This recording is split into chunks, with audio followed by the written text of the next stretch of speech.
আমার একটা অ্যানাউন্সমেন্ট ছিল, আমি বাংলাদেশ দলের অ্যাজ এ টেস্ট ক্যাপ্টেন হিসেবে স্টেপ ডাউন করছি।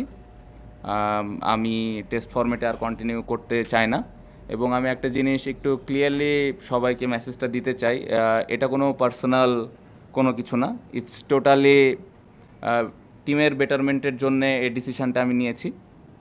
এবং আমি মনে করি যে এটাতে টিমের ভালো কিছুই হবে, কারণ আমি এই ড্রেসিং রুমটাতে লাস্ট কয়েক বছর ধরে লম্বা সময় ধরে থাকার সুযোগ হয়েছে। আমি মনে করি যে তিনটা ক্যাপ্টেন এই ড্রেসিং রুমে যৌক্তিক, এটা এক ব্যক্তিগত মতামত। ক্রিকেট বোর্ড হয়তো আলাদাভাবে চিন্তা করতে পারেন এবং সেটার প্রতি পূর্ণ সম্মান আমার আছে।